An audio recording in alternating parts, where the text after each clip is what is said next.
some reason. That's all good. How you doing, man? I'm good. McLaren's meeting was so good.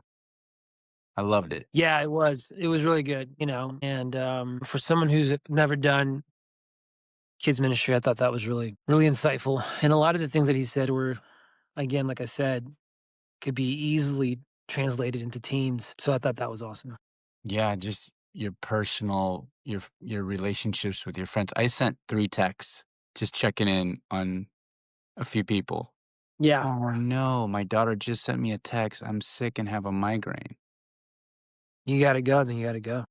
No, I mean I'm not with her. She's at her mom's. Oh, Yeah, I just see it in the phone. She's like, I slept all day. And it's all with a million L's. that sucks, man. Poor girl. Yeah. Yeah. I'll give her a call after this. Okay. Check in with her, but Cool. Well, let's get started, and we'll get this bad boy going. Welcome to the Two Cities podcast, where two friends in two different cities are starting two communities of faith. I'm Jamar. It's my bro Chad. How you doing, Chad? I'm doing good, Jamar. What's new? What's going on in your life? What's happening? What's popping? You know what? It's all about my daughter Amelie right now. This 12-year-old. She was with us this week. So I have her 1 week on and 1 week off. And she's 1 week with her mom, 1 week with me. And so I just took her home on Monday. And this was, I don't know. It was a really good week. It was I'm just watching her become this little woman, just she's moved beyond kid, moving into that teenager world, and she is just the questions she asks, and I'm just blown away by this human being. She's got my heart, and she's phenomenal. Just this incredible. I just get to watch her like become this human and how she's going to relate to the world. I see a lot of promise, and then I see a lot of things that, like she's really afraid. She's scared to be in public, but then she's got this desire to perform. And I'm like, I recognize that, that she wants to sing, she wants to act. She's got that part of her, and then as soon as like, all right, let's do something, and then she just completely shuts down and gets so afraid of the camera or afraid of the performance part of it. And we had a really good heart to heart with her. She's doing some drawing, and I can see she's losing patience, and she's just kind of wanting to get the finished product. And I observed it, and I was like, "It's really good, and can I show you a few things?" And so I start doing light sketches, and I'm showing her, like, use your whole arm when you're sketching, even bring your shoulder into it, and really, like, don't get it all just right here, but get the whole arm involved, and I do some loose sketches and see how I'm not, like, applying too much pressure, and then I start locking in things. Then I can get precision, and I can get right here and do, like, just locking in the things that I like. I don't have to take everything in the underdrawing. I can just take some of the things. So yeah, yeah, yeah. Okay, well, that's what I and she was getting kind of feisty with me, and yeah, that's what I do. That's what I do. That's what I do. That's what I do. No, I know that. Yep. That's what yep. That's how and I'm like, yeah, but see how your eyes look like they don't belong on the face, that they're just kind of hovering above, floating there? I was like, this is how you can get some detail and have them sit in the face. And she's like, that's not my style.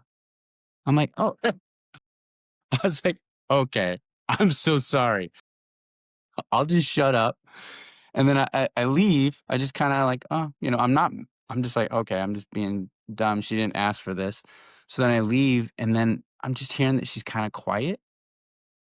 So then a few minutes pass, and I just kind of come in, and she's working on it, and she's trying, and I'm like, oh, yeah, yeah, there, you're doing the underdrawing. And then she starts crying, like sobbing, like really bad. I'm like, oh, baby. And I hold her. I'm like, are you okay? And she's like, your criticism really hurts me like that. I'm like, oh, hun, and I'm like, I want to like protect her from all that and tell her like, I didn't mean it or all these things kind of come to the top. But then I'm like, no, I mean, I wanted to really know why I gave her critique. I was like, the reason I gave you critique is because I notice your drawings are amazing. They're they're so good. If I was as good as you are at your age, I'd probably be like a comic book artist for sure. Like you're so good. I just see promise. And so when I'm giving you this critique or notes, it's because I know you can adapt to them like you're doing right now and you'll grow. It's because I believe in you. You know, I believe in you, right? And I'm looking at her and she's like, yeah, yeah. I was like, and it was just this really good, like at the end of the day, like heart to heart. Yeah. And man, this just moments like that, just I don't know. It's just awesome. And then, she was actually working on it quietly. She took my directions while like a water balloon or like a balloon full of emotions while doing it. So as soon as I was like, "You're doing it," she burst into tears or whatever. But yeah, and I was so soft. I wasn't even like it wasn't even a No, big deal. no, it's so funny that you said because Warner does the same thing too. It's like, I don't know what it is, but I'm talking to her, telling her how to do something because she goes, we always go like, "Hey, ask for help." You can always ask for help. And the moment she can't do something, she'll ask for help. And then there's moments where she'll try to do something herself, and then I'll compliment her, and I'll be like, "There you go, you're doing it." And then she'll be like, "No," and then just runs off and just gets really emotional. I'm like, "What? Wait a minute. I just complimented you. I just told you that you were doing a good job."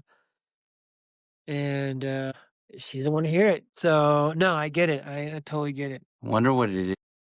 There's something there. I don't know if it's they don't want to hear what it's like. I feel like it's one of those things where it's like it's not. They don't want to hear the answer. They just want you to be there, or be Mm. close to them, or you know. It's just weird. And maybe in hindsight, I'll know about this, obviously, but there's just moments where I'm like, I just complimented you about doing this one thing. And I think it's maybe like for wonder, it's like, don't tell me I'm doing a good thing. I want to do a good thing by myself. I don't need you to Mm. tell me that I'm doing a good thing because I know that it's a good thing. But if you tell me that I'm doing a good thing, then I'm submitting to you, but I don't want to submit to you kind of vibe. I feel like that's what's going in her head. Like, don't tell me I'm doing good. I know that I'm doing good. I don't need you to tell me that I'm doing good. And when you're telling me that you're doing good, then it's like, we're like in alignment. I don't wanna be in alignment with you. That's what I get. That's what I feel, but I could be. Amelie might watch this. If Amelie, if you're watching, if you do watch this podcast, And this isn't towards Amelie at all. This is towards my 4-year-old daughter. So, percent, yeah. it's But to speak into that of what might be going through her head, I obviously probably with your daughter as well is that daddy's opinion or what he thinks means so much that yeah, they yeah, don't yeah, even know what to do with it. yeah.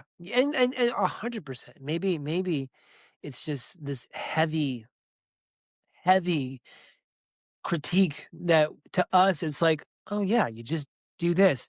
To them, it's like, "That's not how I wanted to do it from the first place," kind of vibe, which is kind of like, "Okay, fine, then you do you. You do you." That's what I don't wonder. "Fine, fine, you do you. Like, go for it. Yeah. That's basically what I did. I left the room. I was like, okay, you Alright, draw the that's eyes yours. hovering off the face. That's your style? That's so yeah, And she's like, that's awesome." yeah.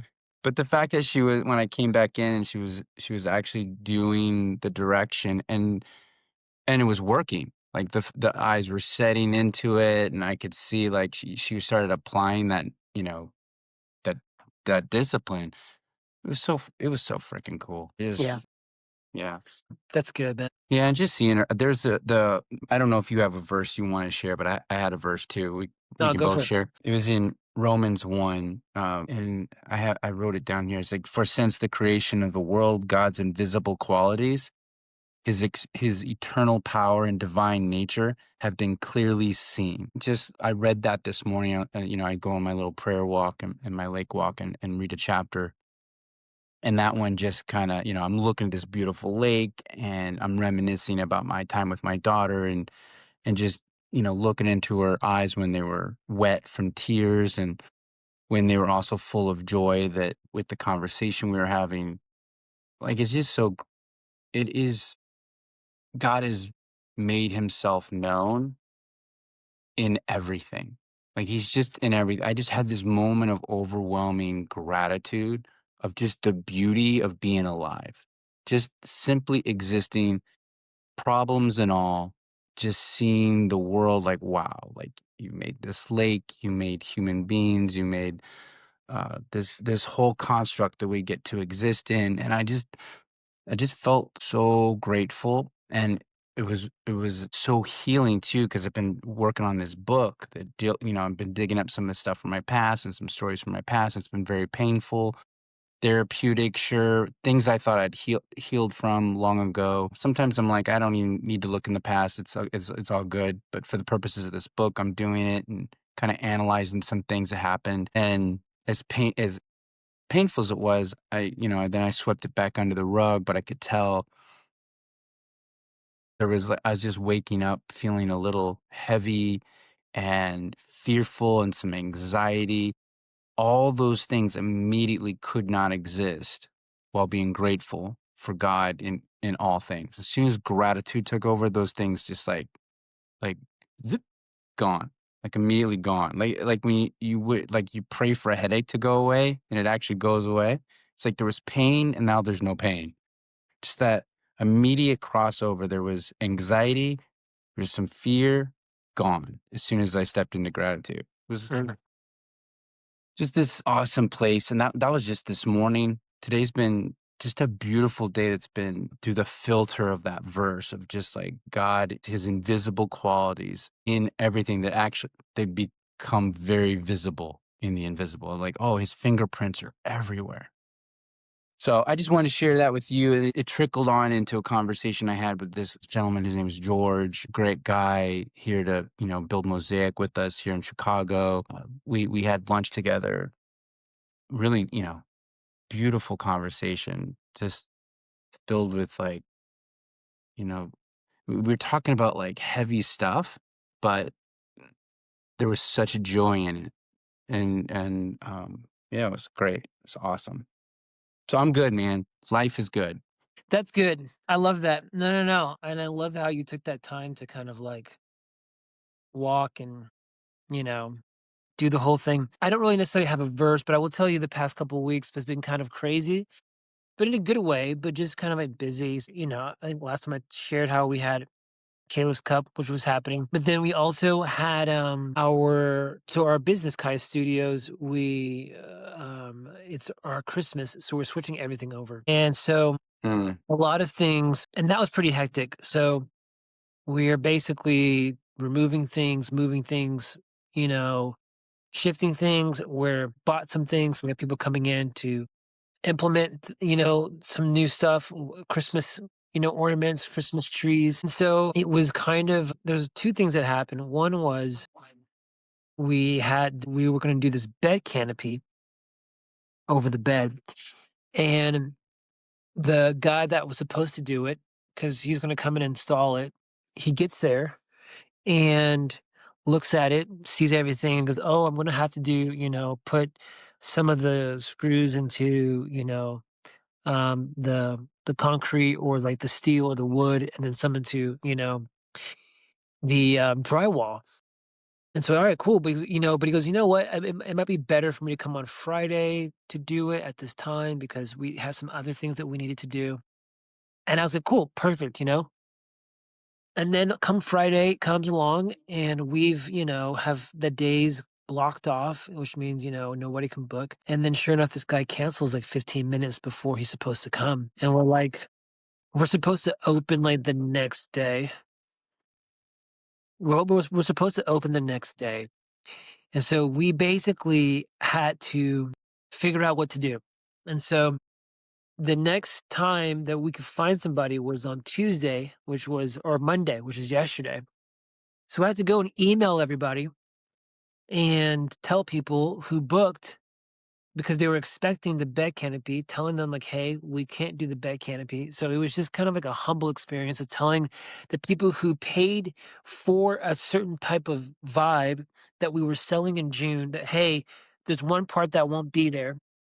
And thankfully, most people were totally fine, but one person decided they wanted to change their date.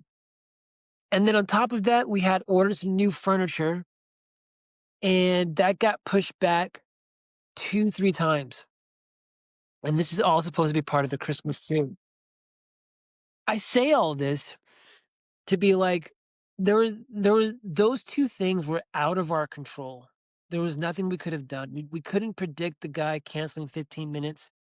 We couldn't predict this moving company for some reason getting our address wrong, and they told us today that they would be coming, and then they told us weeks ago, today's the day. This morning they go, "Oh, we can't deliver till next week." So this has been kind of like a crazy week because we want everything to be smooth, but the one thing I walked away with, and I told Kinsey this, especially with the canopy, was like, I'm upset that it didn't happen how we wanted it, but instead of freaking out, we sat down and we figured out what do we need to do to get this done. There were people that were waiting for this particular thing. And it just taught me just kind of like not to freak out in the sense of like, I could have either sat there and freaked out and been like, oh my gosh, and we could have gotten to an argument, or you can sit there and go, okay, cool. What can I actually do? How can I take the steps to solve this problem? And so while I was sitting there and this guy canceled, I just began I just began to like start going through the process of like, okay, cool. Maybe I can find somebody else. Maybe I can go and hire another person. So I just went through and just started just figuring out what to do. We found a guy. He came in on Monday, fixed it. Boom, we're done. And it only affected 7 people. And then we're waiting on the furniture part. But it was just something that I just kind of learned and just solving problems. It's like you can't freak out, you can't go ballistic.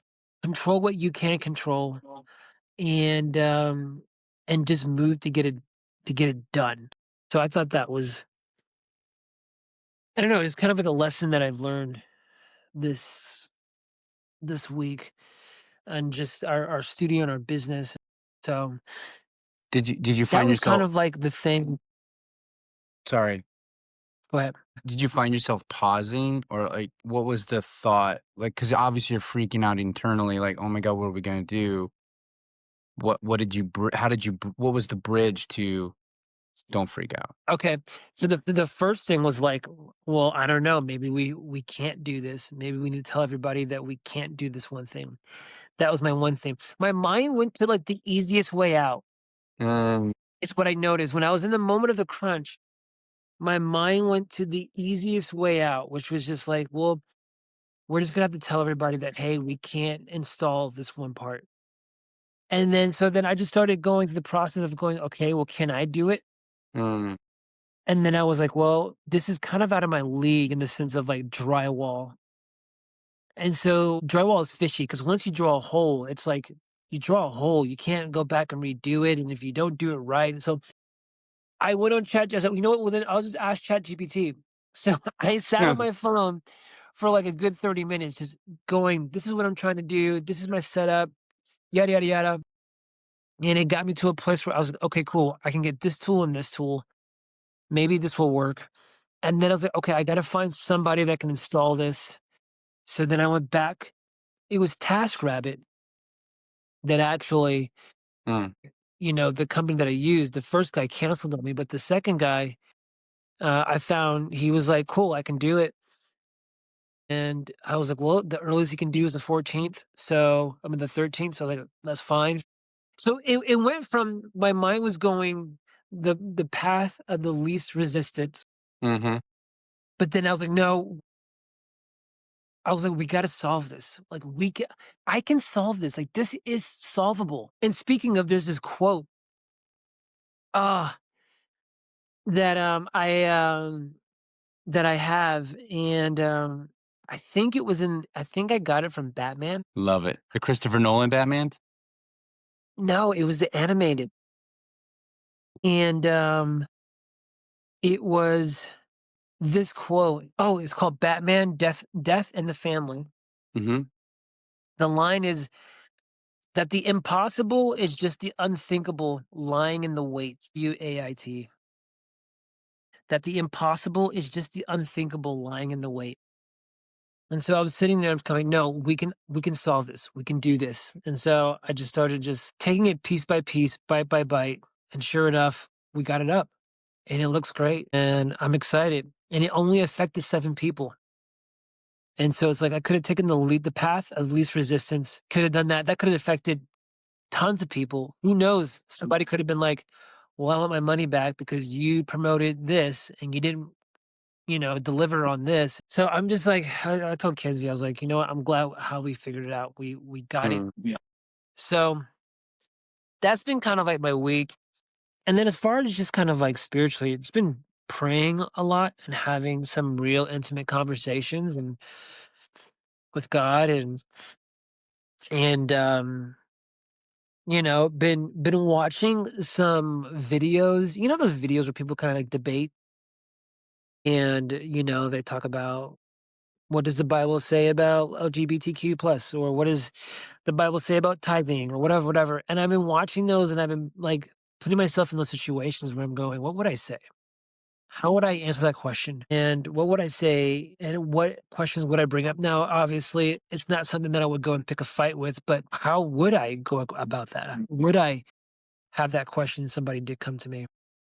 And so it's been the past couple of days, I've just been looking at the scriptures, going into the scriptures and finding out, hey God, what did you say? How did you say this? And so yeah, that's been kind of it. Other than that, getting ready for the book club, wanting to do a book club for next week for the new series, The Barbarian Way. But that's pretty much it. Nothing too crazy this week.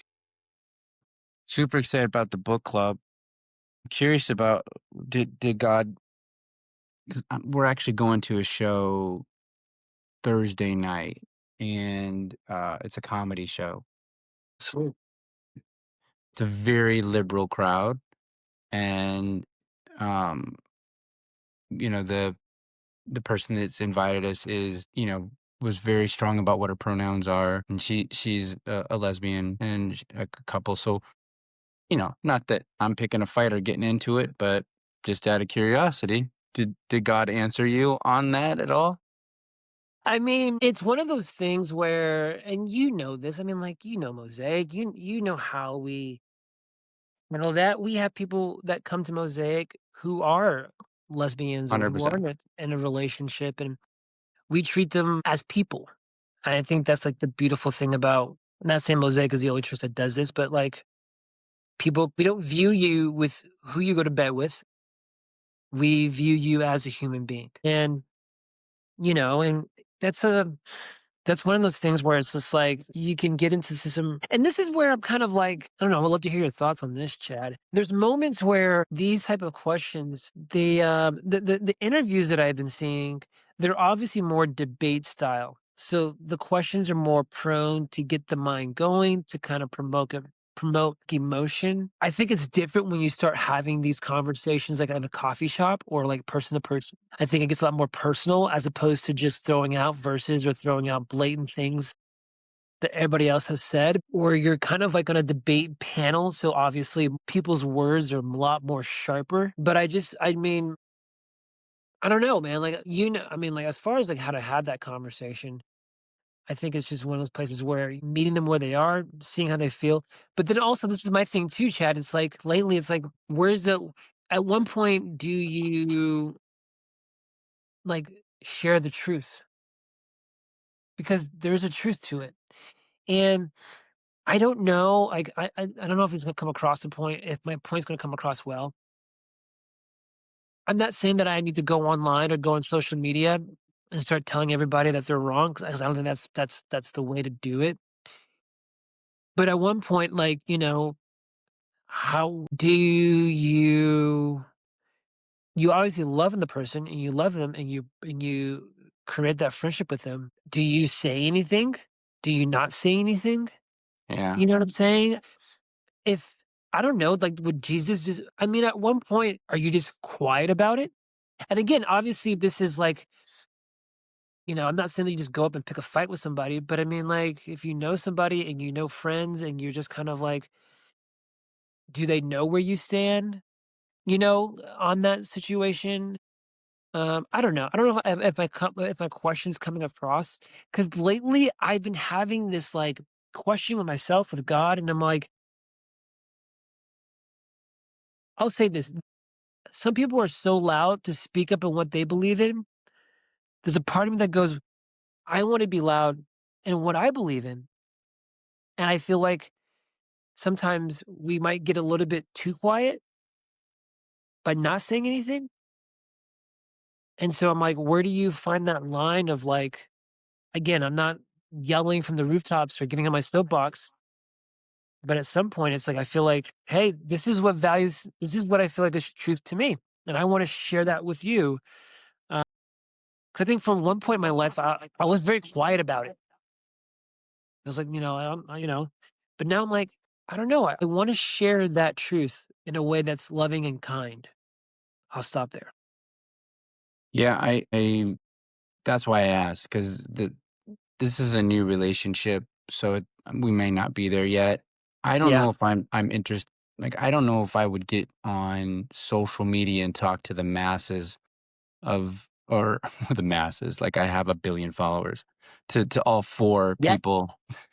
Yet, thank you, that's good. But to make it a public, general conversation about a specific area that I don't actually have a connection to per se. Yeah.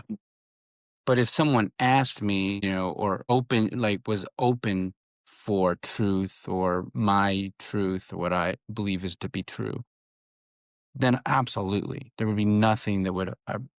I've actually already know that that's been tested and true from past relationships in that. But I do feel a pressure, and this is even a bigger issue, and about being vocal where you stand politically, like, hey, tell us everything, and then why are you not speaking on this? Why were your silence is siding with Israel? Like, just this, like, oh my gosh, I gotta talk about all these things, and a lot of things. I actually had to get even more educated on what was happening during all that, because Yeah. I didn't even know how to speak on it. I was like, if I got loud about it, what would I say? Yeah. I knew enough to, that there was definitely things that hurt, but the more and more I went into it, the more I was like, I saw arguments on both sides, which is interesting with all these, all these, not all these. I'm being very general here, For sure. For sure. For sure. I got you. I got you. but I have felt a pressure to be public about everything that other people are being public about. Yes. Yes. I don't. It's like I want to be public about what I'm being public about. Not necessarily pressured into what you think I should be loud about. I've always been pretty loud about Jesus and love and my family and things like that. Those those things, without getting into the weeds of other things where it's clearly polarizing. It feels like it would separate. But I do believe that, and I feel like I'm pretty much strong in my own convictions and what I believe is true. But I would never, I Yeah. don't even impose it on my daughter. True. I don't make it like, I just like with drawing eyes. Here's how it could be done. Oh, that's your style. Okay, you do you. But, I'll show you some things, but at the same time, it's got to be, your truth. You got to come to it yourself. I can only be a guide, or I can give you some input, but yeah. Yeah. Like, for instance, somebody, I think maybe it's because of just, TikTok or whatever, but like somebody will share something on TikTok and I'm just kind of like, you were looking at this completely wrong. And it's about tithing or something like that. And I'm like, and it's just like, there's times when I'm like, I just want to make a reaction video and just be like, you were looking at this from like you just like that's not it. And then you read the comments, and then people are like, "Yeah, that's why I don't give to the church," and that's why I'm like, I don't know. There's just moments where I'm like, I don't know. Maybe that is what social media does. It just makes you provoke and do things, and just because you see it on social media doesn't mean that it's happening everywhere. But True. it's um, it's one of those moments where I'm just kind of like, you know, what would I say? Or somebody comes up and goes, "Hey, what is your stance on LGBTQ plus?" Or hey, there's this one pastor, I don't know his name, but he said that God is God is trans. And you're like, what do you say to that? What would you say to that? How would you handle that conversation? What would you say if somebody goes, "Hey, I think God's trans," or "Hey, I'm in the wrong body." What would "Hey, I don't think I think God, there's a lot of different sexes." So it's one of those things that I'm just kind of like processing and, you know, thinking and going, how would I go about that? So that's been kind of like my mind the past week. That's So yeah, you got me on that. Like, yeah, I mean, and if I'm I'm not looking trying. across from somebody that I think I would just get, kinda put it back to this, like, that they're saying that they heard another pastor say it, or they themselves are saying God is trans. No, I mean, like it was a debate, and you had two conservatives with two people who were of faith, and then you had two people who were priests or a pastor who believes that believes in the LGBTQ plus movement, and one pastor in particular, tweeted God is trans. Yeah, so it was one of those things that you see, and those things have been fascinating to me. Yeah, you'd have to say I don't see any evidence to support that based on the scriptures, but on the spot, I'd have to, like, look it up. I'd have to do a deep dive where, because you can always find evidence if you're looking for something, you can always find and pull things out of context and what I don't that'd be a tough one to answer, but at the same time, it's putting it on the person, like, hey, if you're actually humbly pursuing a relationship with the creator of the universe because you want to find out if he's trans or not, go for it. Yeah. Go try to meet God and have him answer you. Maybe Jesus will answer you and let you know. Honestly, in an honest pursuit to know God, but also, why does it matter that he's trans for you? Are you trying to validate something within yourself?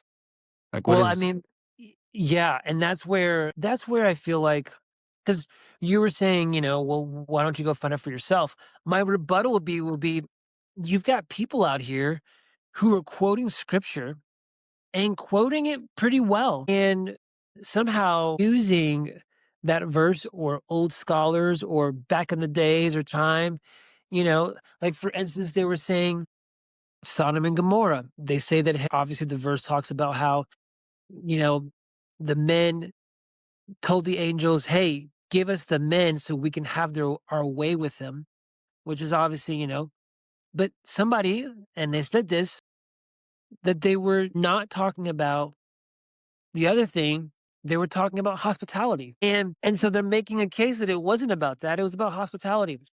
And so I shared this with a couple people here in Atlanta, and I was like, you know what?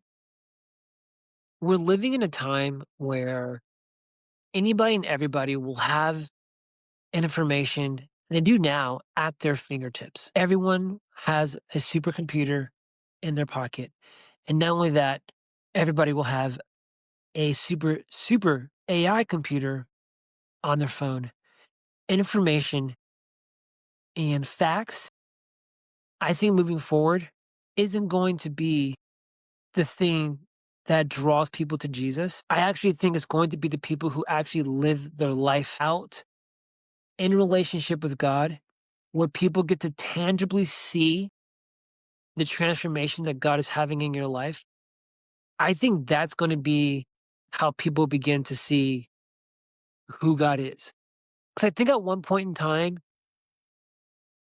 people had the advantage of talking about the history and the backgrounds, the original text and the original Hebrew and all of that. And it's like now with AI, you can do all of that. Everyone can do that. In fact, it'll write you a whole talk and you can go and pull out all the Hebrew words all you want. But I think what's going to be the difference moving forward is going to be the people who are living it out and seeing the fruit of God's relationship within them. So what do I mean by all of that and the whole conversation we're having?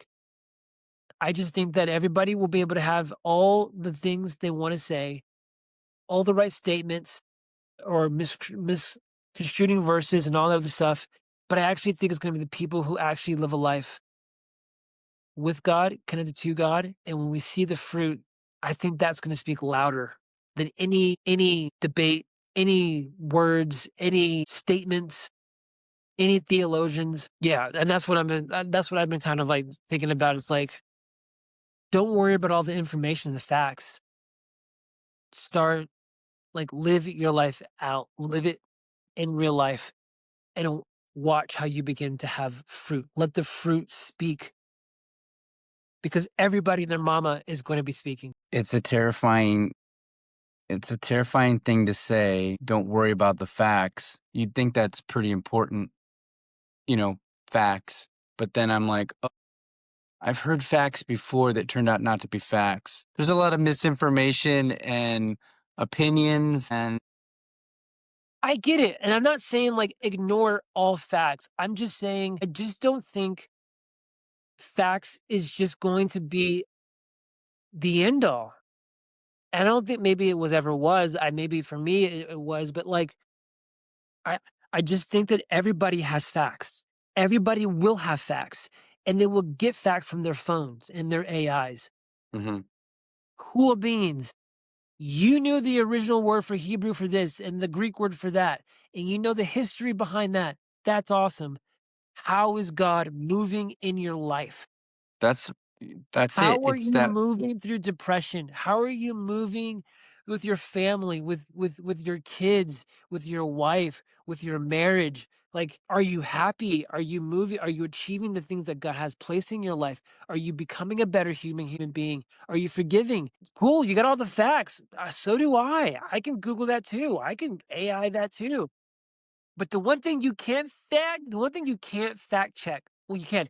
The one thing you can't fake and the one thing fake. you can fact check is people's fruit in their life. That's the thing I think is like, you want to stand out from 2026 and on, bro, have fruit that is so big and so loud that people go, I know God's with you because of how you live your life. Mm, that's really good. You know? I don't know. That's been kind of like on my mind. Yeah, that just reminds me of Jesus at the well with that woman, where the things that he's saying to her should be so offensive and offending her, and, like, if that was happening today, right, she should be like, "How dare you speak to me that way?" But instead, she's like, "Tell me more," and Yeah. what you've said is absolutely true. It's rocked me. Like the way Jesus is able to, he's Jesus, so that helps. But the fruit is his being. Like he is being that way so that it's attractive to this woman. Instead of repelling her, she's drawn in. I think there's something to that, just And I think it's like, yeah, and maybe it's both and, I'm not trying to throw out the baby with the bathwater. I'm not saying that you don't do your homework. I'm not saying that you don't do your research. I'm not saying that you should just spit whatever you want to spit out. I just think that, like, with today, McLaren and all the little, running through the sixes, it's all personal touch.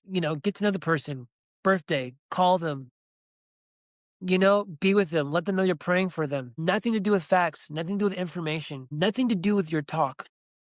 know their parents or the people closest to them. Like have a relationship with their friends Yeah.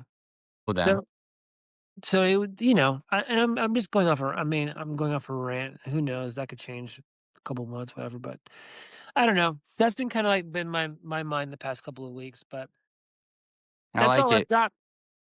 I really like it, Jamar. That was really good conversation. You know what? I also want to be like, maybe we should have like a moment where we have like a that's the time. You know what? That is the cue that is time. Oh, here she comes. So I think that maybe what we should do, I think it'd be cool if we talked about like what we're doing, obviously in campus or being Mhm. with us in the community. And I know that there'll be times where it may not be the biggest information or the loudest thing that we have coming up next week, and that's okay. But maybe we can even start sharing with kind of like, like for instance, Donald Trump had brokered the peace deal between, Israel and the Palestinians, I mean Israel and Hamas. 1 second, Wonder. Okay, 1 second. Okay, thank you. And maybe we can have a conversation about peace, and maybe we could be like, how are you bringing peace, or what does peace look like to you? And not saying that we have to get into the details of the politics, but I think there's something that we can pull away and walk away of just kind of like, how do you bring peace in conflict, or how do you handle peace in your marriage, chat? Or how do you bring peace between your wife and for your kids? And I don't know, just something to I where love it. it could be a little bit more conversational and what's happening in the world too. And so, what I'll do is if you can think of things, I'll think of things. And before we even come, I'll share. Maybe we can text, but hey, I saw this. I thought it'd be really cool. We can talk about it. That way, kind of gives you some time Yeah, yeah. to do a little, do a little homework and do a little processing, and I then love we it. can come and talk about what's going on in the world and talk about maybe a YouTube video that you saw, and it talked about you know LGBTQ plus and cool. Like maybe we can pull one thing away about what does the scripture say about Adam and Eve in the very beginning, or male and female, and that God created male and female, and He blessed them, gave them the opportunity to go out and to fill the earth and subdue it, and then He called that day very good. So like for me, when people go about, the LGB whatever, and I'm like, wait a minute, Genesis 1:26 is the blueprint. It is the blueprint to me of the earth and of humanity. So here you have God who says that he made them male and female. And then he said the next thing after that, he goes, and he blessed them and told them to go and go and multiply. And then after that, at the end of that particular verse, God said that it was very good. Out of all the days, it was humanity that He created and blessed. So for me, it's like for you to think of anything else that God said in the very beginning, male and female, He blessed them, and then He said it was very good. I just feel like that's the foundation. That is the blueprint. So you're basically wanting to go like, nah, God, you got it confused. And I'm like, I don't buy it. Anyways, well, again, not saying that we have to talk about that, but that was like one of my things on my mind. Anyways, you know what I'm talking about. I can stop Yeah, I love talking. it. That's a big one. But yeah, man, where can people find you Go to if you're in Chicago? mosaic.org/Chicago, RSVB, be a part of the story. We're building right now. We're starting book clubs. I'd love to invite you. And if you're in Atlanta, mosaic.org/Atlanta, RSVP there. We love you. Till next time, peace. Love you, chat. Love you.